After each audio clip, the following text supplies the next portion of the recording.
il y a quelque chose que personne ne vous a jamais vraiment dit sur la mort. Pas les médecins, pas les prêtres, pas même les philosophes qui ont passé leur vie entière à réfléchir à ce moment précis. Ce qu'on ne vous a pas dit, c'est que la mort n'est pas une fin. C'est une transformation si radicale, si vertigineuse, si profondément ancrée dans les lois fondamentales de ce cosmos qu'elle devrait vous couper le souffle bien avant que vos poumons cessent de fonctionner.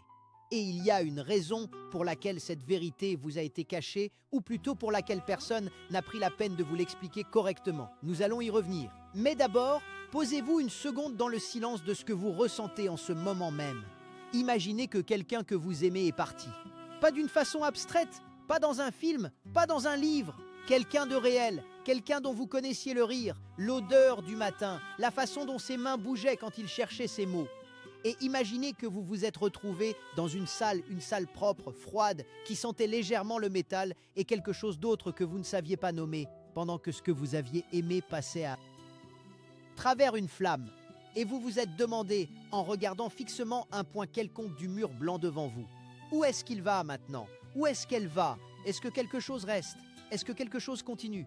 Richard Feynman s'est posé exactement cette question, pas de façon mystique, pas de façon sentimentale, de façon physique, de façon absolument rigoureuse et en même temps absolument bouleversante. Et ce qu'il a compris change tout. Pas seulement sur la mort, sur vous, sur chaque atome qui compose vos os en ce moment même. Sur la façon dont vous êtes lié au cosmos d'une manière si profonde que votre cerveau humain, ce petit organe fripé qui génère vos pensées, a du mal à le contenir. Feynman aimait dire que lorsqu'il regardait une fleur, il la voyait non seulement avec ses yeux d'homme, mais avec ses yeux de physicien, et que la version scientifique était infiniment plus belle, pas moins belle.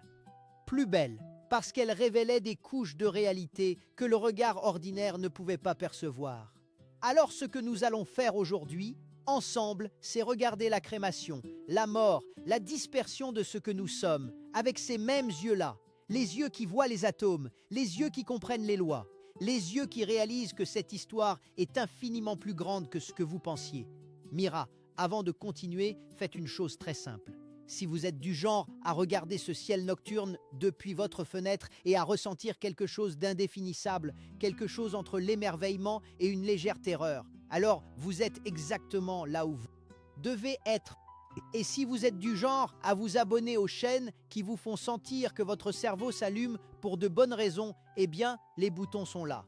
Parce que nous allons aller loin, très loin, et vous voudrez ne rien manquer de ce qui vient.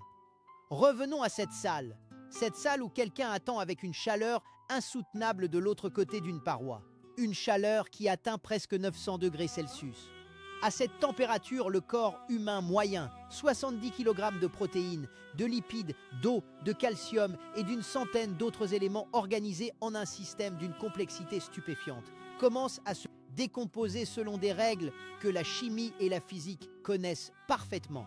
L'eau, qui représente environ 60% de ce que vous êtes, s'évapore d'abord. Elle monte, elle rejoint l'atmosphère, elle devient nuage, ou pluie, ou vapeur au-dessus d'un océan que vous n'avez jamais vu. Les protéines se déroulent. Les liaisons chimiques qui maintenaient ensemble des molécules d'une complexité extraordinaire, des molécules qui portaient de l'information, votre ADN, vos enzymes, les récepteurs dans votre cerveau, qui rendaient possible votre façon d'aimer ou de rire. Ces liaisons se brisent. Et les atomes qui les constituaient deviennent libres. Libre dans un sens que même la liberté humaine ne peut pas égaler. Parce qu'un atome libre n'a aucune contrainte. Il va exactement là où la physique l'envoie. Voilà le moment où Feynman se pencherait vers vous avec ce sourire légèrement malicieux qu'il avait. Et il dirait quelque chose comme « Tu réalises que ces atomes ne viennent pas de toi, n'est-ce pas ? Qu'ils ont une histoire beaucoup plus longue que ta vie entière. » Verras, chaque atome de carbone dans votre corps a une biographie que Darwin lui-même n'aurait pas eu l'imagination d'inventer. Le carbone dans vos os est passé par des étoiles. Pas métaphoriquement, littéralement, le carbone se forme à l'intérieur des étoiles massives, dans leur noyau brûlant, lors d'une réaction appelée la fusion nucléaire. Quand une étoile de plusieurs masses solaires arrive à la fin de sa vie, elle explose en supernova et elle projette ses entrailles dans l'espace interstellaire. Ces atomes voyagent pendant des millions d'années, froids comme l'espace vide, silencieux comme rien de ce que vous pouvez imaginer, flottant dans le vide à des températures qui frôlent le zéro absolu, jusqu'à ce qu'ils se retrouve attiré par gravité dans un nuage de gaz et de poussière qui va, lui aussi, s'effondrer sur lui-même et former une nouvelle étoile. Et parfois, une planète. Et parfois, cette planète est la bonne. Et parfois, sur cette planète, la chimie fait quelque chose de stupéfiant. Elle s'organise, elle crée des molécules qui se copient. Et l'évolution fait le reste. Ces atomes qui composent vos mains en ce moment même, qui font battre votre cœur pendant que vous regardez ceci, qui permettent à votre cerveau de comprendre ces mots, ont traversé des millions d'années d'histoire cosmique pour arriver là. Ils ont été étoiles, ils ont été espaces vides, ils ont été roches primitives, ils ont été mers primordiales, ils ont été plantes, animales, humains. Et maintenant, ils sont vous, pour un moment seulement. Figeac, voici ce qui devrait vous arrêter net. Ces atomes ne savent pas qu'ils sont vous. Ils n'ont pas de mémoire de vous. Ils suivent les lois de la physique avec une indifférence absolue, une indifférence qui n'est pas cruelle parce qu'elle n'est rien du tout, elle est simplement neutre. Et pourtant, l'ensemble de ces atomes, organisés d'une certaine façon, à une certaine température, avec certaines connexions électrochimiques entre eux, produit quelque chose d'absolument extraordinaire. Une conscience qui se demande ce qu'elle est. Un être qui regarde le cosmos et se sent petit. Un esprit qui peut faire des mathématiques, tomber amoureux, avoir peur de mourir et écouter une explication physique sur sa propre mortalité. C'est là que Feynman aurait dit que la science n'enlève rien à la magie. Elle la multiplie. Mais maintenant, revenons à la salle froide, parce que nous n'avons pas encore répondu à la question. Ce qui reste après la crémation, ce sont les cendres. Des ossements calcinés, broyés en une poudre fine, environ 2,5 kg pour un adulte moyen. Ces cendres contiennent principalement du phosphate de calcium, du carbonate de calcium et des traces de dizaines d'autres éléments. Mais l'essentiel, les atomes de carbone, d'hydrogène, d'oxygène, d'azote qui constituaient la chair, les muscles, le sang, le cerveau, eux, ils sont partis. Ils sont montés dans l'atmosphère sous forme de dioxyde de carbone, de vapeur d'eau, d'autres composés gazeux. Et ici, la physique devient presque poétique, ou plutôt, la poésie devient insuffisante pour décrire ce qui se passe réellement. Ces atomes de carbone qui montaient dans le ciel de la salle de crémation, que se passait-il exactement au niveau atomique pendant ce processus? Imaginez, vous êtes une molécule de collagène, une protéine structurale qui donnait leur forme aux os. Vous êtes une architecture complexe de chaînes d'acides aminés maintenues ensemble par des liaisons hydrogènes, des liaisons covalentes, une organisation qui a pris des millions d'années d'évolution à perfectionner. Et soudainement, la température monte, et monte encore. Et les vibrations thermiques dans vos atomes deviennent si intenses que les liaisons ne peuvent plus tenir. C'est un peu comme, et Feynman adorait ce genre d'analogie, imaginez une salle de danse bondée où tout le monde est parfaitement coordonné. Bras dessus, bras dessous, chaque danseur sachant exactement où aller. Et puis quelqu'un monte le volume de la musique à un niveau insensé. Les vibrations deviennent si intenses que personne ne peut plus se tenir par la main. Chacun part dans sa propre direction. Chaque atome retrouve sa liberté. Et cette liberté, au niveau de la chimie, s'appelle l'oxydation. Le carbone rencontre l'oxygène de l'air. Il forme du dioxyde de carbone. Et il monte, et il se disperse dans une atmosphère qui contient déjà environ 800 milliards d'atomes de carbone. Ce nombre est tellement grand que si vous essayiez de l'écrire en entier, vous passeriez votre vie entière à écrire des zéros. Ces atomes de carbone vont voyager. Certains seront absorbés par des feuilles d'arbres lors de la photosynthèse. Certains retourneront dans l'océan. Certains resteront dans l'atmosphère pendant des décennies.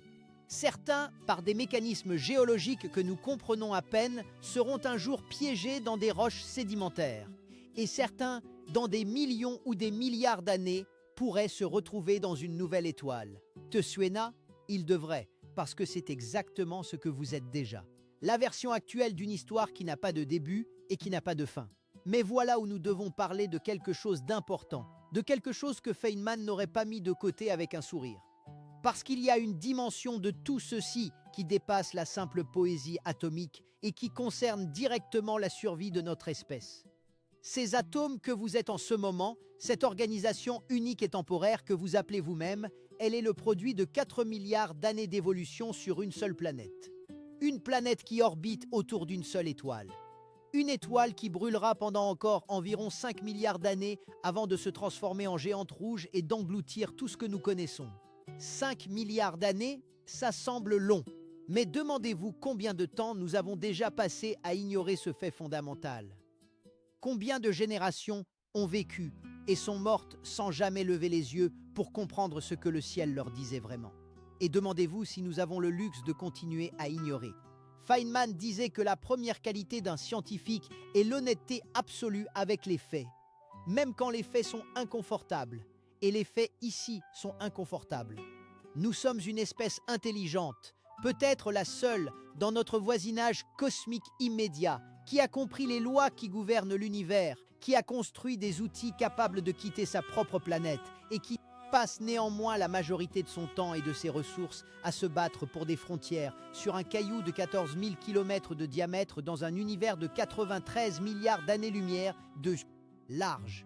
Voilà le paradoxe de Feynman, pas le paradoxe de Fermi, même si nous y viendrons.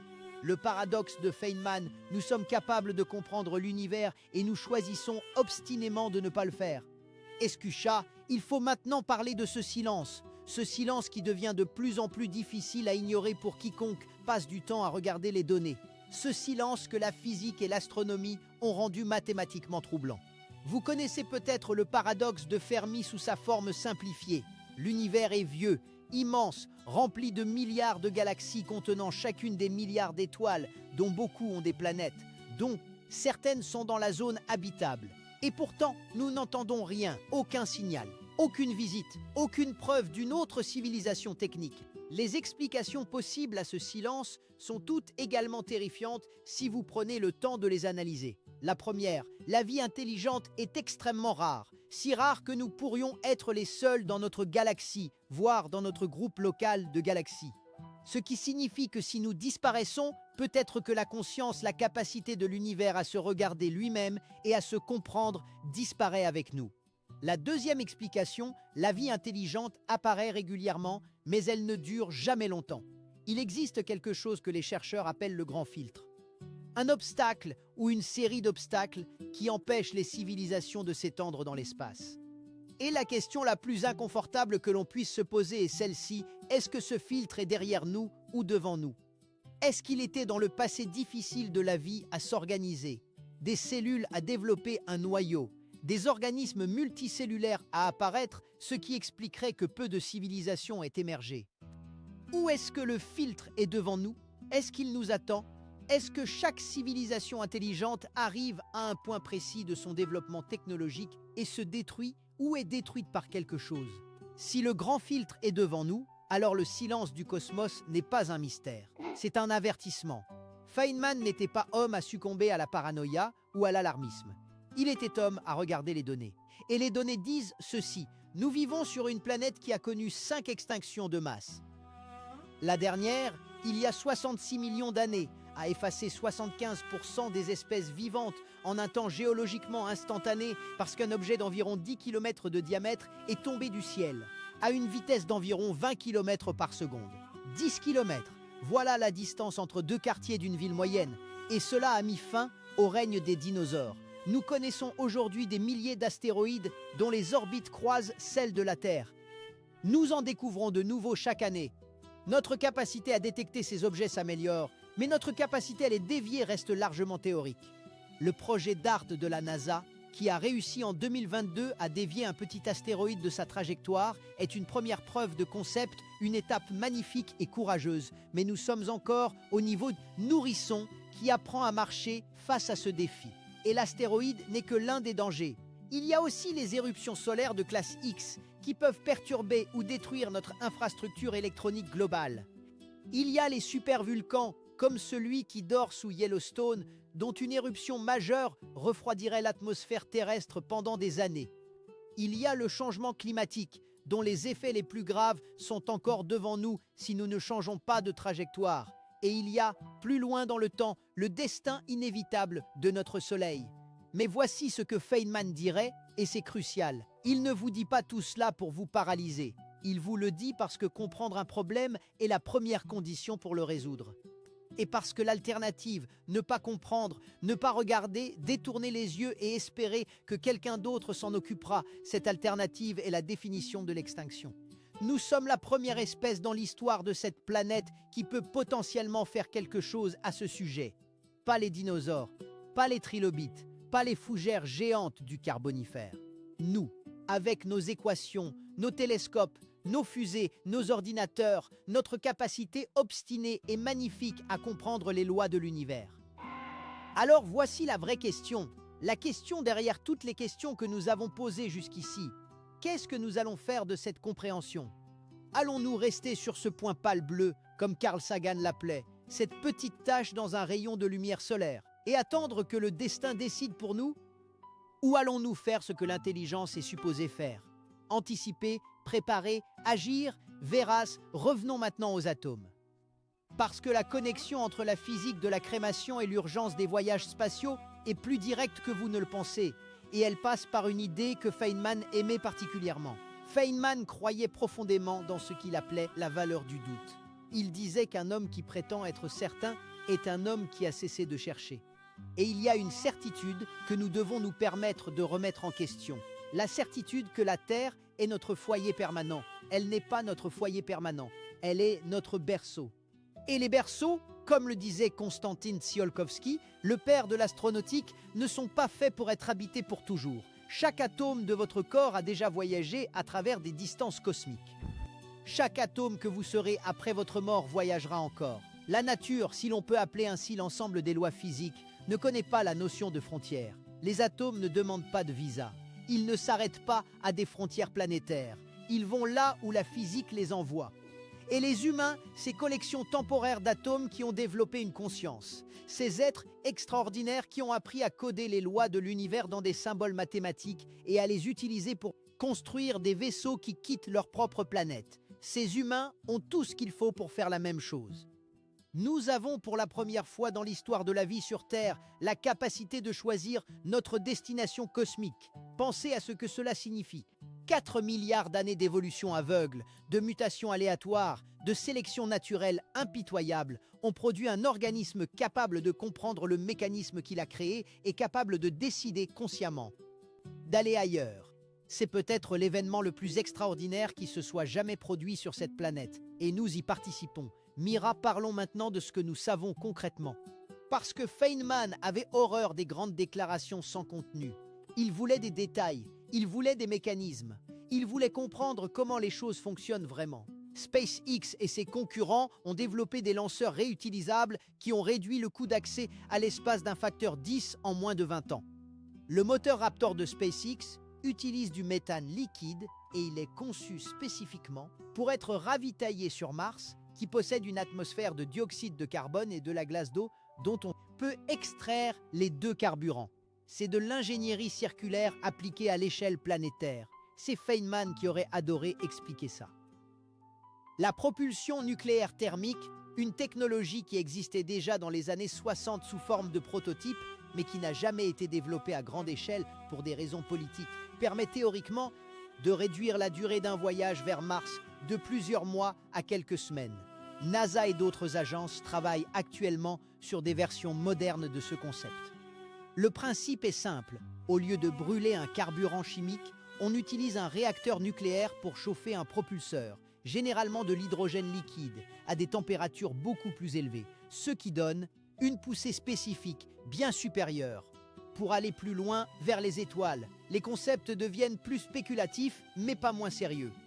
Le projet Breakthrough Starshot, financé par Yuri Milner et soutenu par Stephen Hawking de son vivant, propose d'envoyer des nanosatellites de quelques grammes, propulsés par des lasers de haute puissance depuis la Terre, à une fraction significative de la vitesse de la lumière, vers Alpha Centauri, le système stellaire le plus proche, à environ 4,2 années-lumière.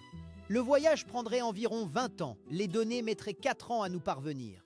Nous pourrions avoir des informations sur les planètes d'une autre étoile dans notre génération. L'OVES, ce ne sont pas des rêves de science-fiction, ce sont des projets avec des budgets, des équipes, des publications dans des revues à comité de lecture. Ce sont des plans d'ingénierie pour l'expansion de la vie consciente au-delà de son berceau. Et puis, il y a la question de la vie extraterrestre. Feynman était prudent sur ce sujet, comme tout bon scientifique devrait l'être. Il ne prétendait pas savoir ce qu'il ne savait pas, mais il était profondément curieux.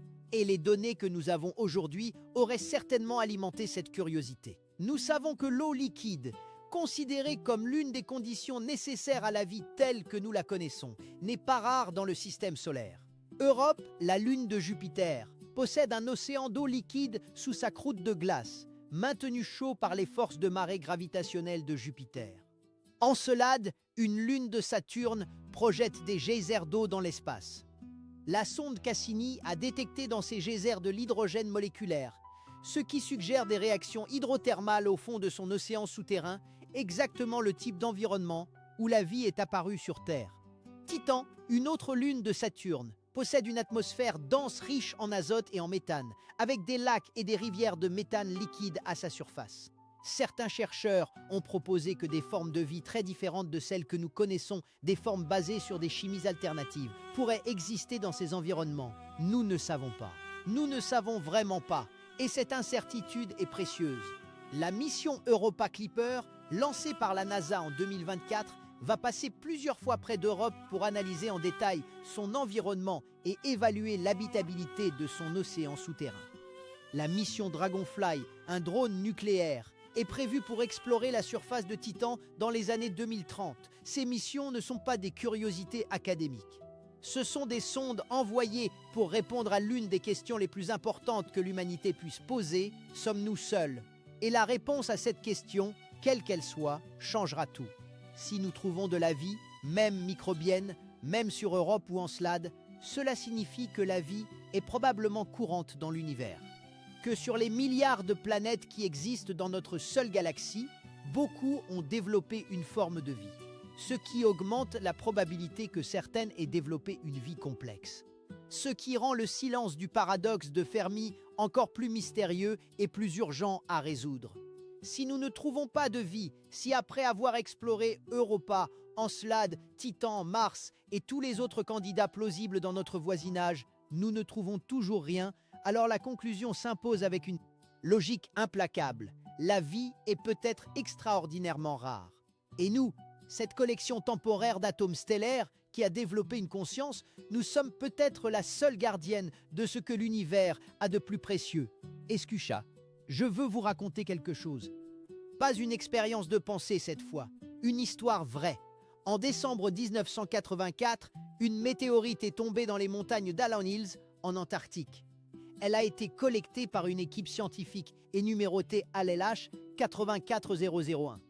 11 ans plus tard, en 1996, une équipe de chercheurs de la NASA a annoncé avoir trouvé dans cette météorite, qui provenait de Mars, arrachée à la surface de la planète rouge par un impact il y a plusieurs millions d'années, est tombée sur Terre après un long voyage dans l'espace, des structures microscopiques qui ressemblaient à des fossiles de bactéries nanométriques. L'annonce a été faite en présence du président Bill Clinton. Elle a fait la une de tous les journaux du monde. Et puis, progressivement, la communauté scientifique a exprimé des réserves. Les structures pouvaient avoir des explications non biologiques. Le débat n'est pas complètement clos aujourd'hui. Mais voici ce qui est fascinant. Cette météorite, cette petite roche de moins de 2 kg, a suffi à faire trembler notre certitude de solitude. Imaginez ce que nous ressentirions si nous trouvions quelque chose d'incontestable. Feynman disait que la différence entre la science et quelque chose qui ressemble à la science, c'est l'honnêteté. La science vous dit, voici ce que nous savons, voici ce que nous ne savons pas, voici ce que nous soupçonnons, et voici comment nous allons essayer de le vérifier. Et cette honnêteté est à la fois la force de la science et sa beauté. Nous ne savons pas avec certitude s'il y a de la vie ailleurs. Nous ne savons pas avec certitude si nous sommes seuls. Mais nous avons les outils pour chercher et ne pas chercher. Rester assis sur notre planète à regarder nos querelles et nos frontières pendant que l'univers attend serait le gaspillage le plus extraordinaire de l'histoire de l'intelligence. Maintenant, revenons une dernière fois aux atomes. Parce que nous avons encore quelque chose à finir. Nous avons ouvert une question au début de tout ceci. Que se passe-t-il vraiment avec vos atomes après la crémation? Nous avons suivi le carbone dans l'atmosphère. Nous avons parlé de la dispersion. Mais il y a une dimension que nous n'avons pas encore touchée, et c'est peut-être la plus importante. Il y a dans le corps humain environ 7 fois 10 à la puissance 27 atomes. Ce nombre est si grand que, si vous essayez de les compter à raison d'un atome par seconde, vous mettriez plus longtemps que l'âge actuel de l'univers pour en venir à bout. Ce nombre d'atomes, organisés d'une certaine façon pendant une certaine durée, constitue ce que vous appelez votre vie. Votre conscience, vos souvenirs, vos amours, vos peurs, vos découvertes, votre façon unique de regarder le monde, tout cela est le résultat de cette organisation spécifique. Après la crémation ou après n'importe quelle forme de mort, cette organisation se défait. Les atomes ne disparaissent pas. Chaque atome qui était en vous continuera d'exister, certains pour des millions d'années, certains les plus lourds, pratiquement indéfiniment à l'échelle humaine. Les protons qui constituent les noyaux atomiques dans vos os ont une durée de vie estimée qui dépasse largement l'âge actuel de l'univers par un facteur de milliards. Vos atomes ne meurent pas, ils se réorganisent. Ils changent de partenaire, ils rejoignent de nouvelles configurations, de nouvelles molécules, de nouveaux systèmes. Certains de vos atomes seront dans l'herbe d'un jardin dans 100 ans. Certains seront dans les poumons d'un enfant qui n'est pas encore né. Certains seront dans l'océan dans 1000 ans. Certains, dans des temps géologiques, seront incorporés dans de nouvelles roches, de nouveaux continents, de nouvelles formes de vie si la vie continue sur Terre. Et certains dans des temps cosmiques, quand notre Soleil sera mort et que ses débris se seront dispersés dans la galaxie, rejoindront le cycle éternel des étoiles.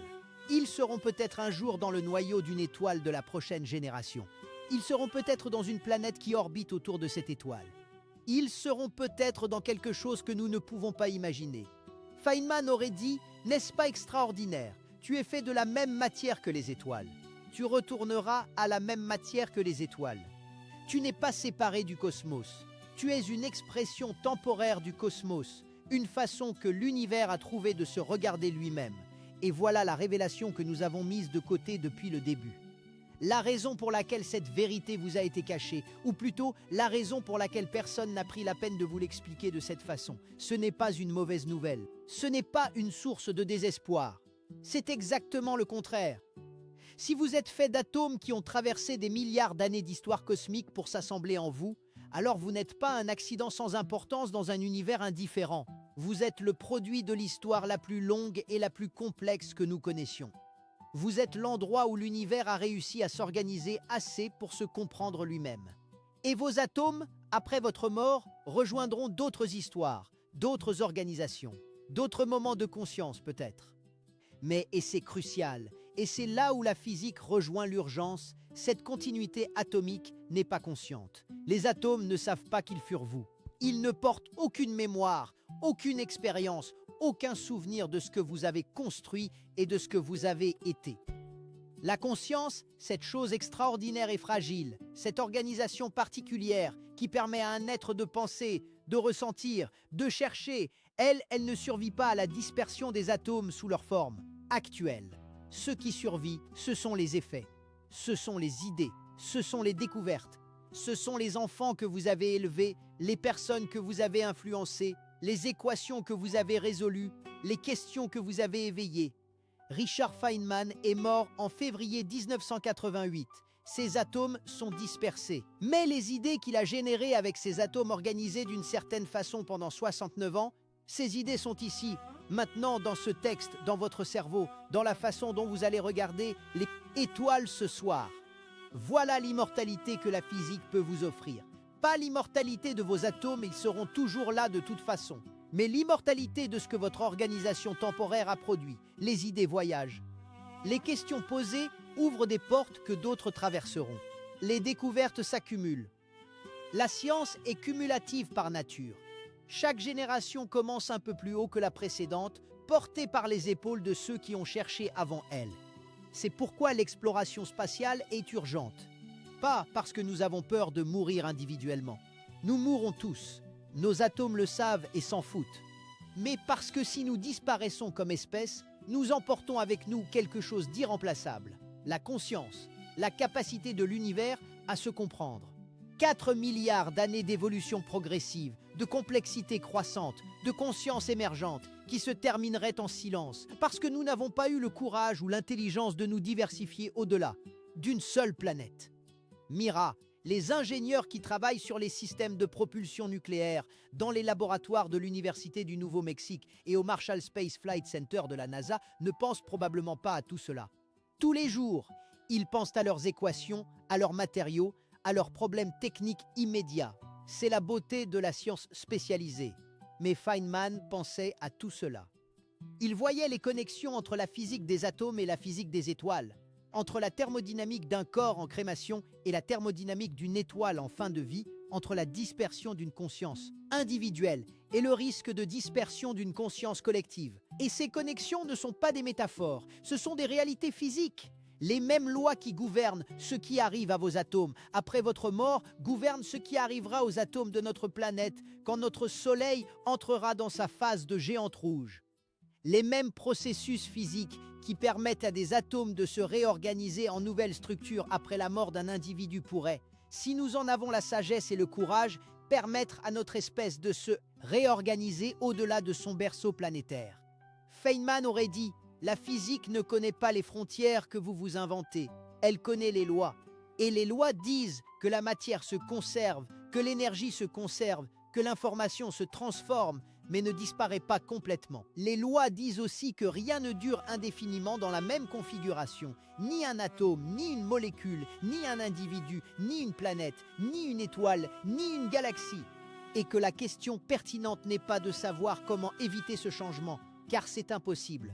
La question pertinente est de savoir ce que nous faisons avec le temps que nous avons entre le moment de notre organisation et le moment de notre dispersion. Pour un individu, ce temps est une vie humaine. Pour une espèce, si elle joue bien ses cartes, ce temps pourrait être aussi long que la durée de vie de l'univers lui-même.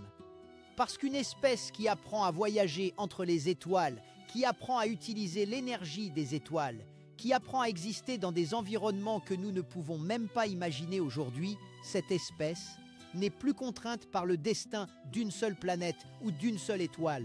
Les télescopes spatiaux comme James Webb, qui observent l'univers dans l'infrarouge avec une précision qui aurait semblé miraculeuse il y a encore 20 ans, commencent à analyser les atmosphères des exoplanètes, ces planètes qui orbitent autour d'autres étoiles que le Soleil. Nous en avons découvert plus de 5500 à ce jour. Certaines sont dans la zone habitable de leur étoile, certaines ont des tailles comparables à la Terre. Certaines montrent des signatures atmosphériques que nous analysons pour chercher des signes de processus biologiques. Nous ne sommes pas encore en mesure d'y aller, mais nous sommes en mesure de les voir. Et voir pour une espèce curieuse, c'est toujours le premier pas vers comprendre. Et comprendre est toujours le premier pas vers agir. Voilà ce que Feynman comprenait mieux que presque n'importe qui. La curiosité n'est pas un luxe. Ce n'est pas un hobby pour les gens qui ont du temps libre. C'est un mécanisme de survie à l'échelle de l'espèce. Les civilisations qui cessent d'être curieuses cessent d'innover. Les civilisations qui cessent d'innover cessent de s'adapter. Les civilisations qui cessent de s'adapter disparaissent. L'histoire de la Terre est jonchée des restes de formes de vie qui n'ont pas pu s'adapter assez vite à des changements de leur environnement. Nous avons quelque chose qu'aucune d'entre elles n'avait. La capacité de prévoir le changement avant qu'il arrive. La capacité de lire dans les étoiles non pas des prophéties mystiques, mais des données physiques.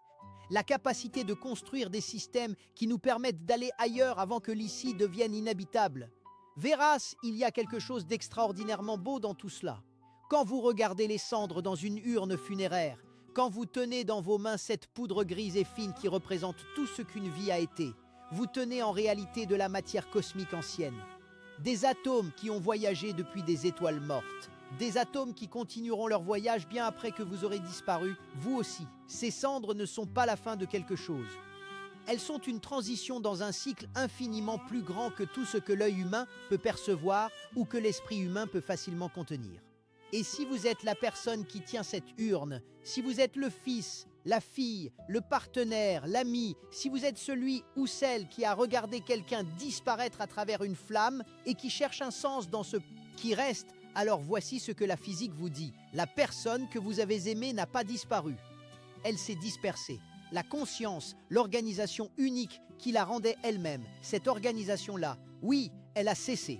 Mais les atomes qui la constituaient, l'énergie qui animait ses cellules, les photons qu'elle a émis dans sa vie, les sons qu'elle a produits, les molécules qu'elle a libérées dans son environnement, tout cela continue, sous d'autres formes, dans d'autres configurations, rejoignant le flux infini de la matière et de l'énergie qui constitue ce cosmos. Ce n'est pas la même chose que ce que les religions appellent la vie après la mort. Feynman n'aurait pas dit que c'est pareil, il aurait dit que c'est différent et peut-être que c'est plus grand.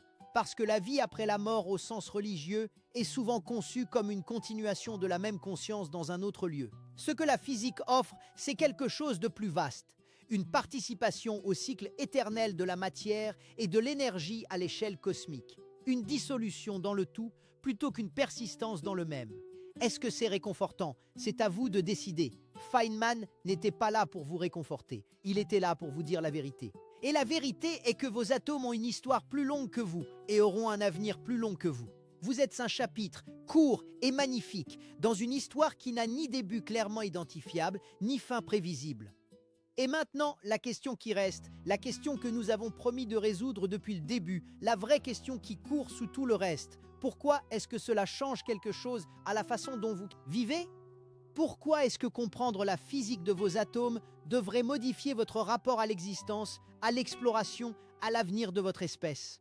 Parce que si vous comprenez que vous êtes fait d'atomes stellaires, alors vous comprenez que vous n'êtes pas séparé de l'univers. Vous en faites partie, vous n'êtes pas un spectateur de l'histoire cosmique. Vous êtes l'histoire cosmique, consciente d'elle-même pour un moment, et cette conscience est précieuse.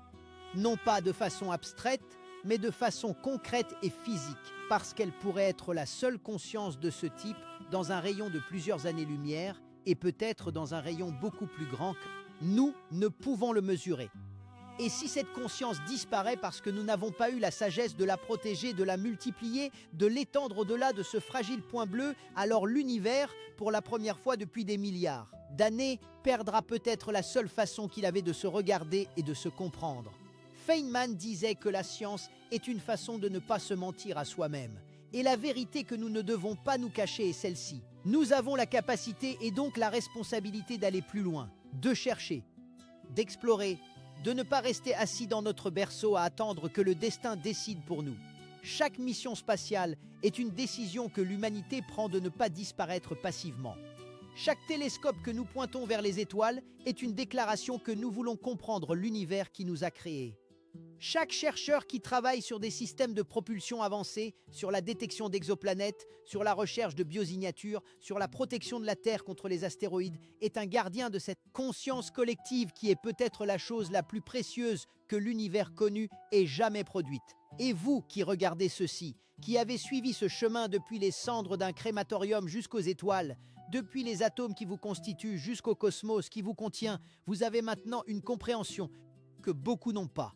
Une compréhension qui, si elle est partagée, si elle se diffuse, si elle inspire d'autres curiosités et d'autres questions, peut contribuer, même modestement, à cette histoire collective.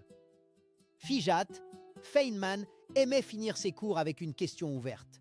Pas une conclusion définitive, une question qui restait dans l'esprit de ses étudiants longtemps après qu'ils avaient quitté la salle. Alors voici la vôtre. Si vos atomes ont traversé des milliards d'années d'histoire cosmique pour s'assembler en vous, et si cette organisation unique et temporaire a la capacité de comprendre cette histoire, de s'en émerveiller et d'agir en conséquence, alors que ferez-vous de ce moment court et extraordinaire où vous êtes organisé en être conscient?